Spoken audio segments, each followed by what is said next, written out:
नमस्कार मंडळी, जयश्री मराठी रेसिपीमध्ये तुमचं खूप खूप मनापासून स्वागत करते. आज आपल्या रेसिपीमध्ये जे आपले तांदूळ किंवा भात उरलेले असते त्यापासून आपण एक पौष्टिक अशी नाश्त्याची रेसिपी शेअर करते अगदी 10 मिनिटांमध्ये. याला आपल्याला बाहेरून असं काही सामान आणायची आवश्यकता नाही, घरच्याच साहित्यामध्ये आपण बनवू शकतो. तर त्यासाठी इथे मी एक भांडं घेतलं. भांड्यामध्ये 1 ग्लास पाणी टाकून घ्यायचं आणि त्यामध्ये 1 कच्चा बटाटा आपल्याला खिसून घ्यायचा. बटाटा पाण्यामध्ये खिसल्याच्याने लालसर होत नाही आणि काळा सुद्धा पडत नाही, पांढरशुभ्र असा राहते. त्यामुळे पाण्यामध्ये छान 1 बटाटा आपल्याला खिसून घ्यायचा. बटाट्याची साईज थोडी मोठी ठेवायची. तर पूर्ण बटाटा मी छान इथे खिसून घेतला. आपल्या प्रत्येकाच्याच घरामध्ये थोडा का होईना भात उरतेच, तर भात वेस्ट न जाता अन्न हे पूर्ण ब्रह्म असते. त्यामुळे या आपल्या उरलेल्या भातापासून असा पौष्टिक, चटपटीत आणि मस्त असा नाश्ता सकाळच्या घाईमध्ये पटकन तयार होते. तर बटाटा इथे खिसून 1 पाण्याने स्वच्छ धुवून घेतला. त्यानंतर उरलेला भात इथे माझ्याकडे 1 वाटी होता मोठी, ते टाकून घेतला. त्यानंतर तांदूळाचं पीठ 1 छोटी वाटी भरून अर्धी वाटी बेसन टाकून घेतलं. जिरं टाकून घेतलं, अर्धा चम्मच चिली फ्लेक्स टाकून घेतले, 1 चम्मच चवीप्रमाणे मीठ टाकून घ्यायचं. 1 मध्यम आकाराचा कांदा बारीक कट करून घ्यायचा, तो यामध्ये टाकून घेतला. कोथिंबीर टाकून घ्यायची आणि सर्व साहित्य छान हाताने मिक्स करून घ्यायचं. पाणी न टाकता आपल्याला छान कणिक लावून घ्यायचं. इथे कुठेही पाण्याची आवश्यकता पडत नाही आणि पाणी टाकू सुद्धा नका. तर इथे छान मी हाताने कणिक लावून घेत आहे. घट्टसर इथे कणिक लावून घ्यायचं आपल्याला. भात शिजलेला असते त्यामुळे आपल्याला यामध्ये पाण्याची आवश्यकता पडत नाही. तर छान मी 1 कणिकाचा डो लावून घेतला.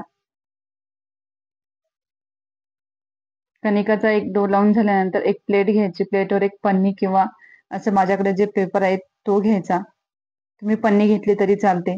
त्यानंतर पाण्याचा हात घ्यायचा. पाणी त्या पन्नीला सुद्धा थोडंसं लावून घ्यायचं. 1 छोटासा गोळा घ्यायचा आणि कटलेटच्या साईजचं आपल्याला 1 छानसा कटलेट करून घ्यायचा.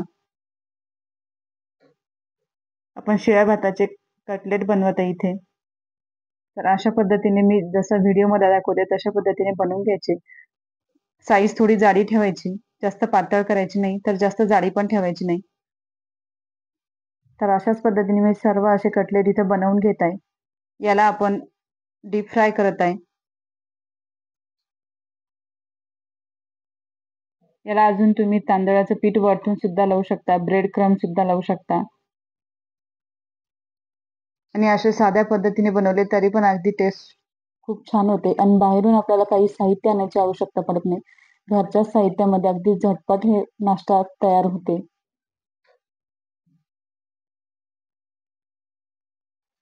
तर सर्व कटलेट मी इथे बनवून घेतले. त्यानंतर एका पॅनमध्ये 1 चम्मच तेल टाकायचं. 1 चम्मच मोहरी टाकायची. पांढरे तीळ टाकायचे 1 चम्मच. पांढरे तीळ आणि मोहरी छान तडतडली की बनवलेले कटलेट आपल्याला यावर ठेवून घ्यायचे आणि एक साईज आपल्याला लालसर होईपर्यंत भाजून घ्यायची. तर इथं सर्व कटलेट मी ठेवून घेतले. एका वेळेस एका पॅनमध्ये जितके बसतील तितकेच ठेवा. कमी तेलामध्ये अगदी पौष्टिक असा नाश्ता तयार होते आणि प्रत्येकच घरामध्ये भात थोडा का होईना उरतेच. त्यामुळे ही रेसिपी अगदी झटपट होते आणि तुम्ही हा मुलांच्या टिफिनला सुद्धा देऊ शकता.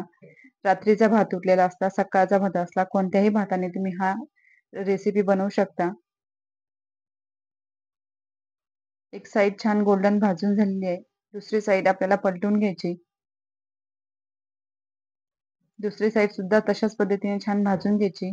वरतून तेल टाकायची आवश्यकता नाही, कारण आपण 1 चम्मच तेल टाकलेलं आहे, तेच भरपूर होते. बघू शकता दोन्ही साईड छान लालसर अशा भाजून घेतल्या.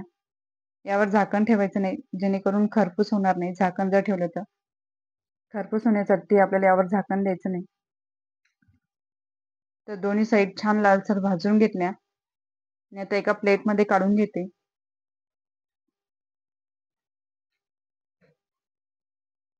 तुम्ही मुलांच्या टिफिनला, सकाळच्या नाश्त्याला किंवा संध्याकाळी चटपट काही खायचं असेल तर पटकन तुम्ही ही रेसिपी बनवू शकता.